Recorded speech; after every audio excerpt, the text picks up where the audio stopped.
Siyempre, Brothers for Duterte, eto na naman tayo at meron naman tayong bagong pag-uusapang topic, lalo-lalo na ngayon palapit na yung eleksyon, di ba? Oo. Alam mo, iniisip ko lang, brother, Mas okay na nandito na yung order mo. yun, O, ayan, at least wala tayong hinahabol. O, di ba? Hindi, pero ang iniisip ko lang, no, Brother Maki, kung halimbawa, kasi pinag-usapan natin nung mga ilang episodes natin tungkol kay Inday Sara. Yes. Ngayon, siyempre, ngayong midterm elections, merong senatorial slate na binabanggit ang bawat isang personality. Saka napakarami ng tatakbo ngayon. Oo, ang dami. So, yung kumbaga parang makita natin, napakasikip. Oo nga. Ng At lahat malakas, ha? Oo, lahat malakas. Pero ang iniisip ko lang, sa mga senatorial slate, sino susuportahan ni Inday Sara? Siyempre, ang susuportahan niyan, sa nakikita natin, ang susuportahan niyan, siyempre, kung sino yung dala ng tatay niya. Sa ngayon kasi sa Lahat nangyayari. kaya? Lahat kaya? Sa ngayon kasi sa nangyayari, kumbaga sa nakikita natin na pag demolish kay Inday. Kumbaga parang si Inday ngayon kasi Kumbaga, relax. attempt to demolish. Oh. Diba? Relax yan. Imagine 32 million yung bumoto sa kanya. bumoto dyan. So, kapag kumuha ng senatorial bet yan, asahan mo. Kahit Sure hindi siya. sabihin mo na hindi 100% yung makuha, sure na pwedeng manalo. Oh, hindi, Yung sabihin na lang dadalhin natin niya. na mas mataas ang probability na manalo. Na manalo. Kung hindi man kasi syempre hindi mo maiwasan na from other sides meron makasilat eh. Oo. Diba? Oo. Yeah. Kumbaga, tingnan natin yung mga nilalabas na survey, di ba? May naglalabas, tulpo.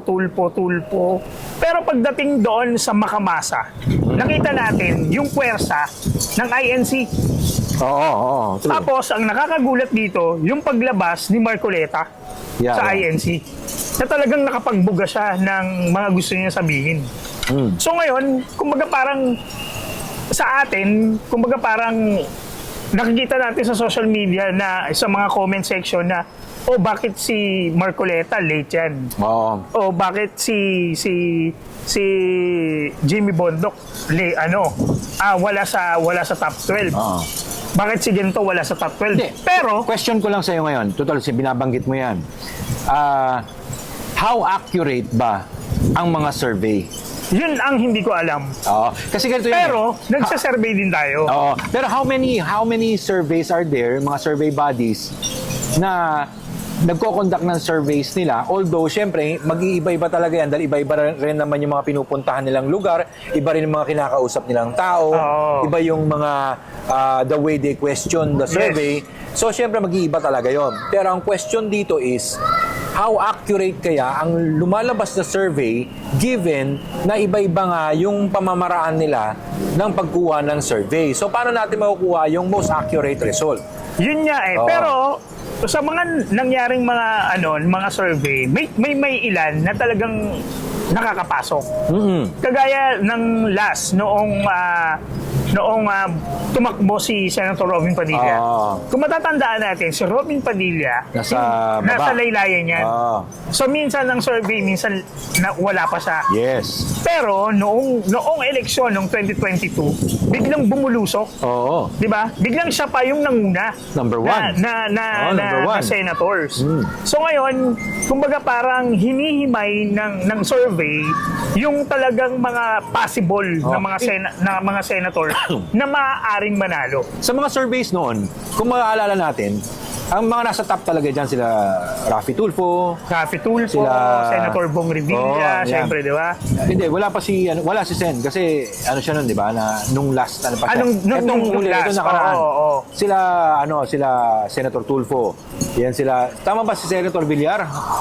Basta pasok din si Camille Villar, pasok din yan. Hindi, ngayon. Pero ibig ko lang sabihin nung nakaraang eleksyon, no? Ngayon, it turned out na si Senator Robin Padilla ang nag-number one. Yes. Diba? Kumaga parang medyo naiba, although pumasok din yung mga nasa survey. Ngayon, sa tingin ko, sa akin lang analysis ko lang naman to, brother, at saka sa mga kapatid natin, mga brothers yan, at saka mga sisters. Maaari din na Ito, tamang-tama. Bago ko sabihin yun, no? Ayan. Sakto. Ayan, no? Sakto. Very nice. Ngayon, ang nasa isip ko kasi is, may epekto ang mga surveys na ito, hindi lang sa accuracy.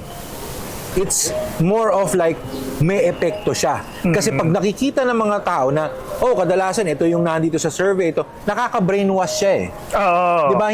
Hindi na yan yung kung accurate ba yung survey na yon. It's namamanipulate, kumbaga, ang pag-iisip ng mga tao, bakit kadalasan siya yung lumalabas.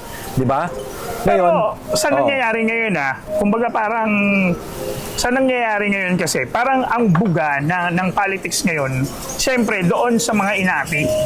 Yun yung nakikita ko based din doon sa mga comment na natatanggap doon sa mga pages natin.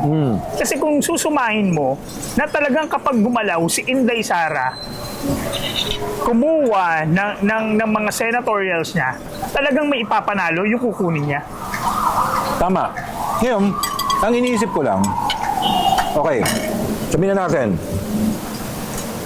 meron na senatorial si FPRRD. Mula doon sa kanyang slate, sinong pipiliin kaya ni Inday doon? Or meron din siguro na wala doon sa slate na yon na pipiliin din ni Inday na nakalabas doon sa listahan ng listahan ni FPRRD. Siyam nga lang yung yung ipinasok. So, ang nangyari, may dalawa, may tatlo na pwede pa siyang kumuha sa iba. pwede pang kumuha sa iba. Yeah. Okay. So, ang kagandahan dito, matansya o makita ng mga kababayan natin kung sino yung dadaling ni Inday sa 2025 election. Yan, kumbaga parang malapit na. Hindi yung campaign. Yung campaign is February 11. Yes. So, pag campaign yan, dyan natin makikita ang paglapag ng Agila sa mga city and municipality at saka sa region. Yan. Okay, sasabihin natin, lagyan natin ng listahan. Lagyan natin ng muka, yung listahan na sinasabi natin ngayon. Simulan muna natin sa pinakamababa. Okay. Sino sa tingin mo lagyan na lang natin listahan. Wag na natin lagyan ng 1, 2, 3 pala, sorry. Sino sa tingin mo? Sino ba muna? Name muna natin, ipangalanan muna natin yung kay FPRRD para doon natin ibabase. Sige. Senator Bongo. Okay, sure yan. Sure yan. Sigurado yan. Kasi hindi nawawala sa survey yan. At saka hindi yan pakakawalan din ni Inday Sara sa kanyang listahan, di ba?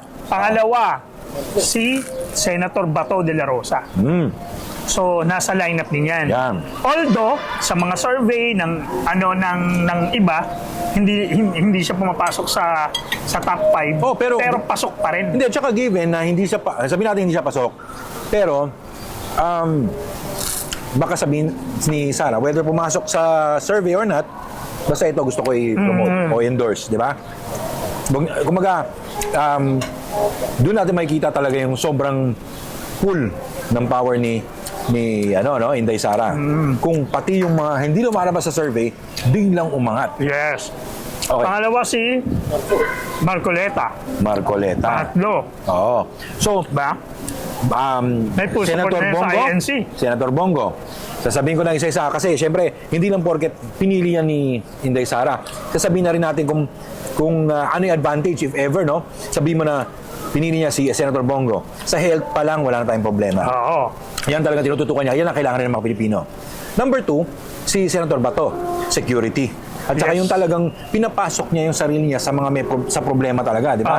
Kumbaga kumikilos sa senador. Kumbaga parang ramdam niya rin So okay ang pipili ni Sara kung sakali. Number 3, si Rodante Marcoleta.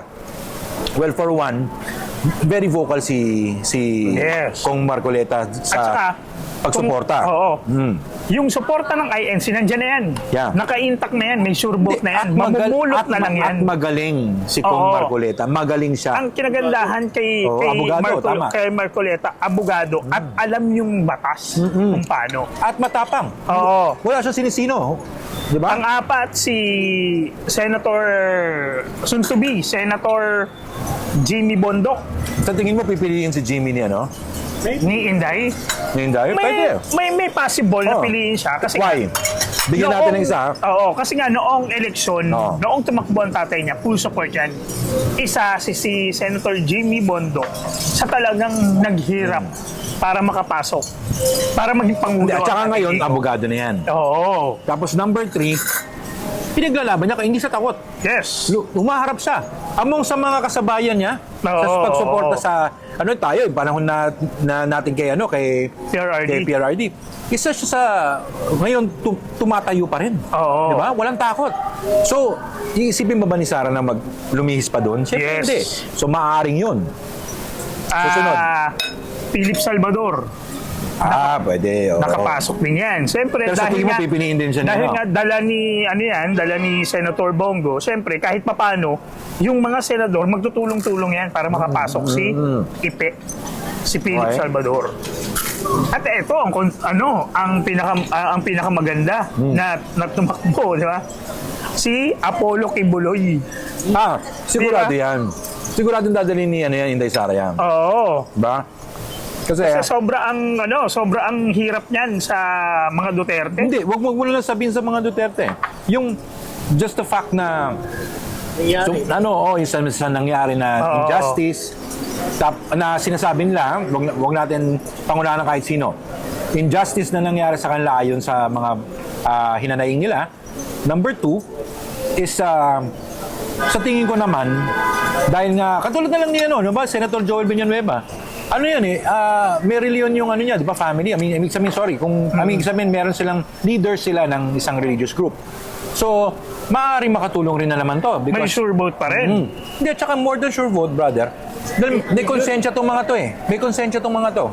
Dahil, di ba, yung pananampalataya nila, mako-convert nila into pagkilos para sa Oo. bayan. Yun. Kasi ganito yan Kumbaga parang ikaw na tumatakbo ng senator, ang kailangan mo kasi dyan, sure vote.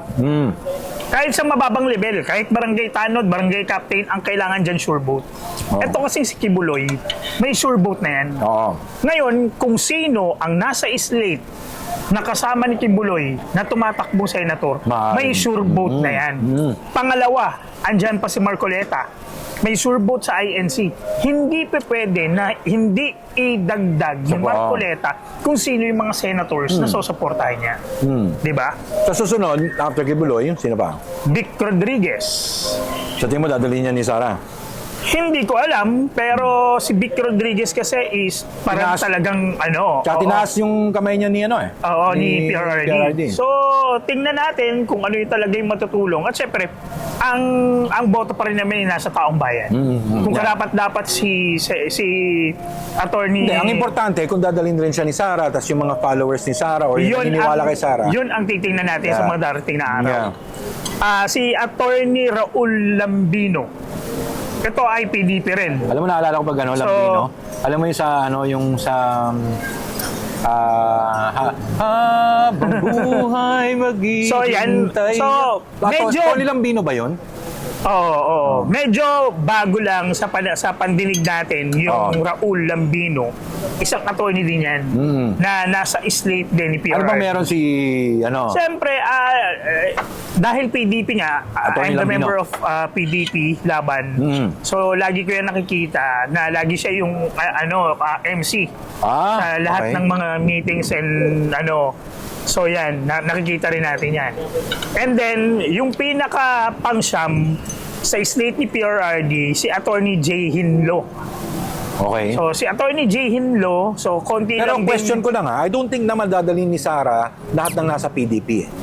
Siguro kung yung nasa PDP, ako bilang halal... Miyembro, oo. Bilang miyembro. Kung ako kay Inday, yung tatay niya, papadala. Okay. Ipapadala niya yan. Kumbaga endorsement. Kasi, Endorsement lang. Imagine marami ng karanasan si Inday na na walang nakikita ang taong bayan na sumusuporta sa kanya. Okay, sige. Yan lang. Kumbaga parang Hindi, nasa sinasabi PDP ko lang state yun kasi syempre iisipin ng mga tao, hindi naman yan yung para nasa isip namin na personalidad. Kasi Yes. maraming sikat yan Nandyan sila si Will Willie, Rebillame. Rebillame. Pwedeng dalhin din ano yun kasi Oo. supporter din ni PRRD yun. So, diba? May mga kaya ganun eh. talagang, Sino ba yung mga wala sa PDP na supporter niya, no? kaibigan ni Sen, si Senator Bong Revilla. O yan, alam Isa natin si na magkaibigan Senator Bong yan. Revilla sa pumapasok din. At yung iba na survey ay nagna-number 1 yan. Oo. So, matic na yan. At may sure vote din yan. At saka alam So, natin kahit paano, medyo may ties yan with Sara. Diba? Na meron din. Meron din. So, tingnan din natin Maaari. si Pampilo Lacson. Kasi bumubuga na rin yan para sa suporta kay Inday Sara. Oo. Kumbaga, parang nakikita natin dito yung ibang mga senators na wala sa Senate, hindi pa hinalal. So mga mga comeback Very ba, vocal tawag sila yan, sa no? support. So yung mga bumabalik, tingnan natin kung sino yung mga talagang kumbaga parang Na maninindigan. magsistay put. Oo. Yes, maninindigan kay Inday Sara. Pero anyway, yun si Sara, decision yun eh. Yes. Decision ni VP Sara yan. Kung sino talaga yung gusto. Pero so far, kumpleto yung PDP slate na siyam, di ba? Kumpleto yun, malamang nasusuporta ni Inday Sara. After that, yung ano pa ba natitira? Ilan pa ba natitira? Apat. Andyan si Manny Pacquiao, Sa tingin mo, Tito Soto. oo. So, hindi lang natin masabi kung talagang Sino dun? kukunin sila. Oo. Pero, alam mo naman yung yung hukbo ng yung dating partido ni Inday na hindi na ngayon na ayoko ng unity Oo. Kumbaga parang Ayaw mo na. hukbong ng pagbabago, di ba? Tama yun. At ang ang iniisip ko lang naman is, yun lang naman naiisip natin na parang pwede niyang piliin bukod sa lineup ng PDP. Di ba? Kasi hindi naman buo yung buong 13. Yung 13, di ba kukunin? Tama ba? 12. No, 12. 12 lang. So, sa 12 na yun, meron pa na tayong matitira na tatlo. Tama? 10, 11, 12. Tama. So, tatlo na lang. Tatlo na lang. So, hindi, nabawasan ng isa kasi inisip natin baka supportahan niya si Senator Revilla. Number 2, yun nga, sabi mo nga, baka si Senator Pampilo Lacson. Sino yung katlo? May sinabi kanina? Hindi ko kasi narinig yung pangalan ni Tito Soto eh. Oo nga, yun nga yung... So, hindi ako dyan eh. Baka ang Villar, Camille Villar, baka suportahan or si Sa tingin mo? Si Binay. So, tingnan natin sa mga darating na Basta yung isa, araw question na lang, mark, no? Oo. Ilang araw na lang yan. Linggo naman. Ilang linggo na lang. Linggo. Yung campaign ng senatorials. Oo. Pero anyway, yun nga yung sasabi namin na so far, yun ang inisip namin na dadali ni Inday Sara. Tingnan lang natin kung tama yung hula namin ni Brother Maki, And maraming salamat din. Kung meron kayong mga sasabihin sa amin, just comment down below kung sino sa tingin niyo. Pero maraming salamat din sa pagtutok dito. Maganda rin makasama natin yung ating mga kababayan na i-comment kung sino talaga yung senatorial slate nila.